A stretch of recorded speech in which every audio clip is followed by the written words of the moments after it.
வணக்கம். நேற்றைய தினம் பீகாருடைய வெற்றி எப்படி பார்க்குறோம்? பாஜகவுடைய வெற்றி வெற்றியை நம்ம வெற்றியை பார்க்க வேண்டியது வென்றவர்கள்.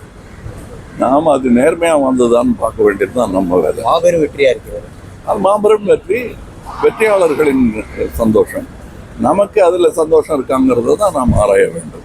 தேசிய இங்கே தமிழகத்தில் வந்து எல்லாருமே வலுக்கக்கூடிய வலிமையான ஒரு எதிர்பார்ப்பு எப்படி பார்க்குறீங்க? ஒரு எளியோருக்கும் புரியாத தன்மையில தான் புரிய வைக்கணும். உங்களுக்கு அதில் பொறுப்பு இருக்கு, எனக்கு பொறுப்பு இருக்கு. என்னால் முடிஞ்ச அளவு நான் செய்கிறேன். நீங்களாம் தயவு செய்து அதுக்கு உதவி பண்ணணுங்கிறது தான் என்னுடைய தாழ்மையான வேண்டும். ஸோ உங்களுடைய தயாரிப்பில் திரு ரஜினிகாந்த் அவர்கள் இணைந்தாங்க, இப்போ சுந்தர்சி அவர்கள் வந்து பிரிந்திருக்காங்க. அது எதனால இன்னும் இணையறதுக்கான வாய்ப்பு இருக்கா? அதாவது இணையத்துக்கு வாய்ப்புங்கிறது வந்து அதான் போட்டிருக்காருல பேப்பர். அதுதான் அவருடைய கருத்து. என்னுடைய கருத்து, நான் முதலீட்டாளன். என்னுடைய நட்சத்திரத்துக்கு பிடித்த கதையை எடுப்பது தான் எனக்கு ஆரோக்கியமானது. அதுதான் பண்ணி. அது முரண்பாடாக இருக்குதா? இல்லை, அவருக்கு பிடிக்கிறவரெல்லாம் நாங்கள் கதை கேட்டுக்கிட்டே இருக்கோம். அப்போ புதியவர்களுக்கு ஏதாவது வாய்ப்பு இருக்கா? வாய்ப்பு இருக்கு, எதிர்பார்க்கலாம். கதை நல்லா இருக்கணும்.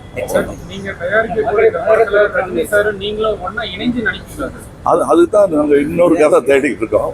இப்போதைக்கு இது பண்ணிடுறோம். எந்த மாதிரியான கதை எதிர்பார்க்கலாம் சார்? ஒரு அரசியல் எதிர்பாராததை எதிர்பார்க்கணும். வணக்கம்.